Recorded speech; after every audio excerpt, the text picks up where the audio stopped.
अस्सलाम वालेकुम नाज़रीन, आपका होस्ट फैसल अजीज पर नई अपडेट्स के साथ हाजिर खिदमत। आज मैं अपने व्लॉग में आपको बताने जा रहा हूं कि नई किंग्स पार्टी जो तश्कील पाई है उसका मुस्तकबिल क्या है। जहांगीर तरीन वजीर आजम बनेंगे या वजीर आला बनेंगे या कुछ नहीं बनेंगे। नंबर 3 पे मैं आपको बताने जा रहा हूँ शाह महमूद कुरैशी परवेज खटक जो हैं वो क्या करने जा रहे हैं। नंबर 4 पे मैं आपको बताने जा रहा हूँ कि किंग पार्टी एक नहीं कितनी किंग्स पार्टियां तश्कील पा रही हैं और पा चुकी हैं। नाज़रीन, मेरा चैनल सब्सक्राइब कर लें, बेल आइकन के बटन को दबा लें, मैं आपका बड़ा मशकूर रहूंगा। नाज़रीन, तो शुरू करते हैं किंग्स पार्टी की तश्कील से, जिसको किंग्स पार्टी कहा जा रहा है। जहांगीर तरीन जो हैं वो इस वक्त तक ताउमर नाअहल हैं।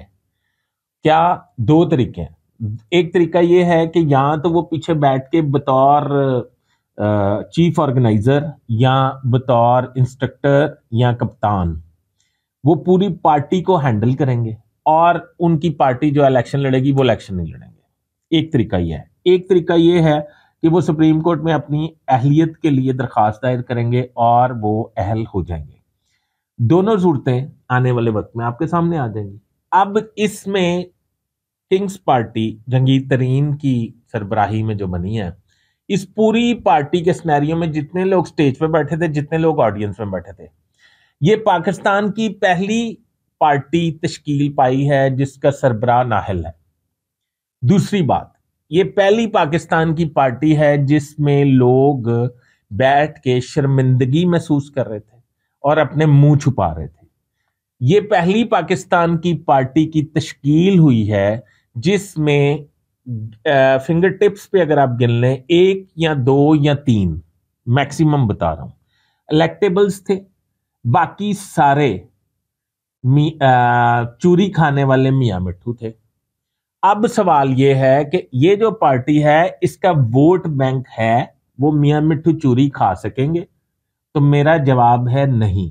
क्योंकि इसका वोट बैंक इसलिए नहीं है कि वो सारे जितने अरकान इसमें शामिल हुए हैं वो सारे जो हैं उनका ताल्लुक तहरीक इंसाफ से है और तहरीक इंसाफ का वोट बैंक इमरान खान की वजह से है। उसकी टिकट पे ये सिलेक्ट हुए थे या इलेक्ट हुए थे, सॉरी माफी चाहता हूं। अच्छा, अब अली जादी साहब काउंसिलर का इलेक्शन हार चुके हैं।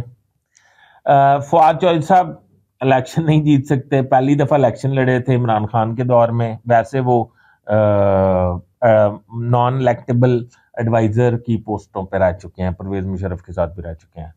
अच्छा जी, इमरान इस्माइल साहब चेयरमैन यूनियन काउंसिल का इलेक्शन हार चुके हैं। अच्छा जी, उसमें और कौन से हैं? फरदौस आशिकवान एक दफा इलेक्शन शायद जीती थी काफ लीग के दौर में, उसके बाद पीपल्स पार्टी के दौर में। उसके बाद वो ना कभी, ना उससे पहले इलेक्शन जीती है ना उसके बाद इलेक्शन जीती है। वो पार्टी के सर पे सियासत करती रही। अच्छा, उसके बाद आप अंदाजा लगा लें अलीम खान साहब मुसलसल हार रहे हैं अपने हल्के से, लाहौर से। अच्छा, जहांगीर तरीन साहब का बेटा जो है वो अपने लोधरा से अबाई हल्के से हार गया था जब उनकी पीटीआई की हुकूमत थी। अच्छा, उसके बाद महमूद शाह साहब जो हैं वो भी नहीं इलेक्शन जीत सकते। अच्छा, इस तरह ना बहुत लंबी डिटेल है, वो मैं कल आप बोर हो जाएंगे, मैं बताने लग जाऊंगा, तो आप अंदाजा लगा लें, बस उसको व्यू में लाएं थोड़ा।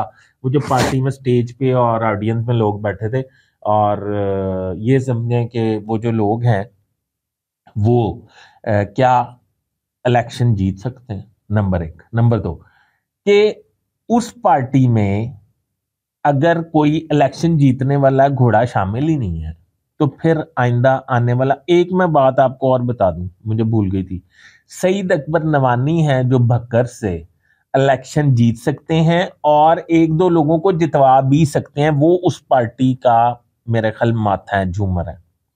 अच्छा जी, अच्छा, इसके अलावा मैं ये बताना चाहता हूं कि अगर जहांगीर तरीन साहब जो हैं, लेट्स सपोज हम समझते हैं कि अहल हो जाते हैं या नाअहल ही रहते हैं, दोनों सूरतों में जहांगीर तरीन साहब की पार्टी का मुस्तकबिल क्या? तो जहांगीर तरीन साहब की पार्टी का मुस्तकबिल ये है कि वो ना 2/3 मेजोरिटी हासिल करेंगे ना सिंगल मेजोरिटी हासिल कर सकेंगे। वो इस तरह ही रहेंगे जिस तरह MQM के में से PSP وہ مصطفیٰ کمال والی پارٹی بنائی گئی تھی. میرا خیال جہانگیر ترین کا مستقبل بھی یہی ہے، ان کی پارٹی کا مستقبل بھی یہی ہے ابھی تک جو نظر آ رہا ہے. نہ اس میں کوئی شک نہیں ہے کہ وہ کچھ سیٹیں جیت جائیں گے. کچھ سیٹیں جب جیت جائیں گے تو اس کے بعد وہ سیٹیں جیت کے وہ کسی جو پارٹی جیتی ہوگی ان کے ساتھ شامل ہو کے حکومت میں تو شامل ہو سکتے ہیں، پر اپنی حکومت نہیں بنا سکتے.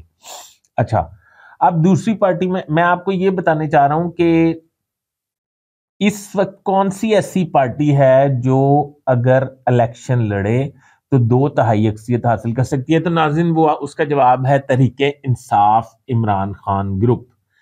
اس کے علاوہ پرویز خٹک کے بارے میں آپ کو بتاؤں گا کہ پرویز خٹک خیبر پختونخوا میں وہ جہانگیر ترین کو جوائن نہیں کر رہے، وہ خیبر پختونخوا میں اپنے پولیٹیشنز آپس میں ملا کے خیبر پختونخوا پارٹی بنانے جا رہے ہیں. شاہ محمود قریشی جو ہیں وہ نہ جہانگیر ترین کو جوائن کر رہے ہیں، نہ وہ پرویز خٹک کو جوائن کر رہے ہیں، نہ وہ پیپلز پارٹی کو جوائن کر رہے ہیں، نہ وہ نون لیگ کو جوائن کر رہے ہیں. وہ کسی کو جوائن نہیں کر رہے. وہ اس انتظار میں ہیں کہ عمران خان انہیں کسی دن گو ہیڈ دیں تو وہ تحریک انصاف کا تمام اثاثہ جو ہے وہ لے کے تو وہ پارٹی کی تشکیل مطلب بن جائے. اس کا مطلب وہ بھی کنگز پارٹی ہے، پرویز خٹک بھی کنگز پارٹی ہے، جہانگیر ترین بھی کنگز پارٹی ہے. ایک کنگ پارٹی جو ہے وہ کرنل ہاشم ڈوگر والی، وہ تو سبوتاز ہو گئی، وہ تو ختم ہو گئی، وہ تو سٹارٹ ہونے سے پہلے ختم ہو گئی. اتنی پارٹیاں ہیں. اب دیکھیں ان کا مستقبل کیا ہوتا ہے اور یہ مستقبل میں کس کے خلاف کون الیکشن لڑے گا. یہ بھی اندازہ لگا لیں کہ مسلم لیگ نون اور جہانگیر ترین کی آپس میں سیٹ ایڈجسٹمنٹ ہوگی کہ پیپلز پارٹی اور نون کی ایڈجسٹمنٹ ہوگی. یہ میں اپنے اگلے ویلاگ میں آپ کو عرض کروں گا. اپنے ہوسٹ فیصل ادریس بٹ کو اجازت دیجیے. اللہ حافظ.